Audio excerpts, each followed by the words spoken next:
Olá pessoal, tudo bem? Na aula de hoje nós vamos estudar o capítulo 8 do livro de história de vocês, O Mundo Grego e a Democracia. Então aí na página 128 do livro de história, o conceito de antiguidade clássica. Como é que surgiu esse conceito de antiguidade clássica? Os europeus do século XVIII buscaram encontrar as raízes da Europa moderna na criação dos antigos gregos e romanos, as leis, a democracia, a filosofia e as formas de governo que inspiraram a Europa moderna. Por isso, os europeus criaram o termo antiguidade clássica para se referir à Grécia e à Roma antiga. Então, quando nós falamos de antiguidade clássica, nós estamos nos remetendo a esses povos aí, da Grécia e da Roma antiga. No decorrer do século XIX, conforme os europeus foram dominando os povos de outras regiões, o Egito Antigo e a Mesopotâmia também passaram a fazer parte do conceito europeu de antiguidade clássica. Ao decifrar os hieróglifos e a escrita cuneiforme, os europeus descobriram que parte da religião cristã tinha se originado dessas civilizações. E a partir de então, a antiguidade passou a denominar o período que vai do desenvolvimento da escrita no Oriente Médio, em 3500 a.C., até a queda do Império Romano em 476 d.C. Então, o período da antiguidade, quando a gente estuda esse período da história, nós estamos falando, do desenvolvimento da escrita, desse período, que se conta a partir do desenvolvimento da escrita, que vai desse período aí de 3.500 anos antes de Cristo até a queda do Império Romano por volta de 476 depois de Cristo. Então, esse período da história é chamado de Antiguidade ou Idade Antiga. Atualmente não se aceita mais esse conceito de antiguidade restrito à Mesopotâmia, Egito, Grécia e Roma, e a definição de antiguidade foi ampliada hoje e inclui também a América, a África e todo o restante da Ásia. Por que isso aconteceu? Porque até algum tempo eles acreditavam, que se remetiam a essa antiguidade a esses povos que desenvolveram a escrita, que eram os mesopotâmicos, era o Egito, era a Grécia Antiga, a Roma Antiga, porque haviam registros escritos dessas civilizações, da cultura desse povo, da forma como eles viviam. Só que hoje se entende que mesmo os outros povos que não desenvolveram escrita, como era o caso das Américas ou de outros continentes, que não se desenvolveram escrita ou desenvolveram uma escrita diferente, daquela clássica que eles chamam da cultura clássica. Esses povos também viveram nessa época, tinha seus costumes, tinha sua história, teve sua contribuição, para a formação do mundo, e por isso essas civilizações, esses povos, não é menos importante, do que os gregos, do que os romanos, do que os mesopotâmios e os egípcios. Então, a antiguidade, quando falamos em antiguidade hoje, nós estamos falando de todos os povos que viveram nesse período de tempo, que se desenvolveram ou não a escrita. Os impactos do uso do termo antiguidade clássica sobre outros povos. Ao chamar a antiguidade grego-romana de clássica, estamos supervalorizando a cultura dos gregos e romanos da antiguidade e diminuindo os dos demais povos da terra, como chineses, africanos, indígenas, entre outros. Além disso, estamos considerando a antiguidade grego-romana como um modelo a ser imitado. Nessa visão, quanto mais um povo se aproxima da cultura grego-romana, mais perto ele está do apogeu e vice-versa.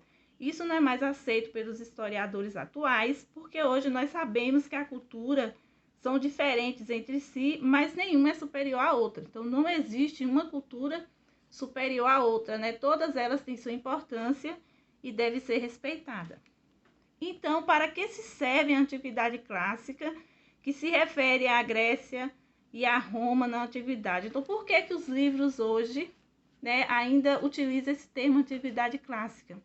Apenas para a gente definir que quando falamos de antiguidade clássica, estamos falando dos gregos e dos romanos. E não porque essa cultura grego-romana ela é mais importante ou ela tenha que ser um modelo seguido por todos os povos, né? Então, esse termo antiguidade clássica é apenas para definir essa cultura e não para supervalorizar essas culturas sobre outras culturas, né, de outros povos, como acontecia, né, no período anterior. A Grécia Antiga e sua localização, então aí na página 130 do livro de história de vocês, tem um mapa, né? E nesse mapa mostra aí a abrangência dessa civilização grega.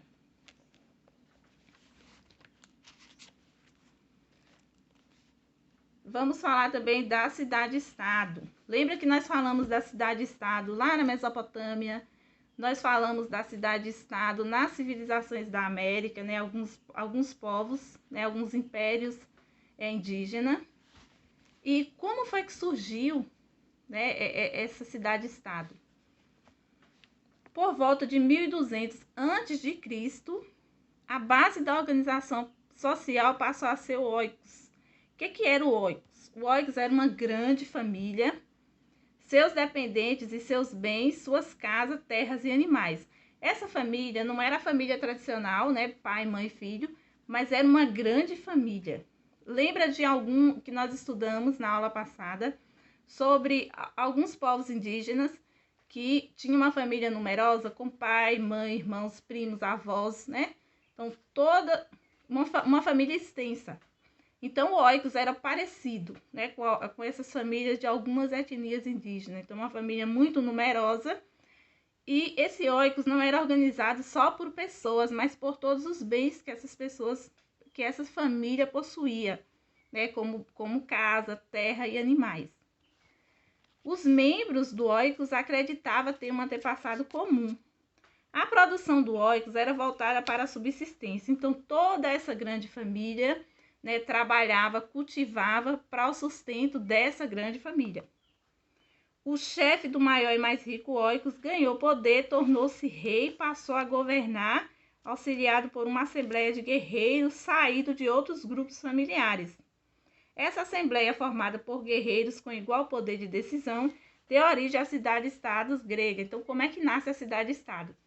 Ele se organizava primeiro em uma grande família e cada grande família tinha um representante, né? Cada oiko tinha um representante. No final das contas, com o passar do tempo, esses representantes desses oikos se reuniam em assembleia, formando a cidade-estado. Então, todos aqueles representantes de cada oiko se reuniam e formavam a assembleia que ia controlar aquela cidade-estado. As cidades-estados gregas eram compostas de 3 elementos. Então, quais são os 3 elementos que compunham essa cidade-estado? Um território agrícola, um núcleo urbano e uma acrópole. O território agrícola era ocupado e explorado por famílias camponesas que possuíam propriedade individual de terra e ali eles cultivavam, né, os produtos ali para os alimentos para a sua própria subsistência, como trigo, uva, vinho e azeite, que era a base, né, da alimentação e a base também da economia desses povos.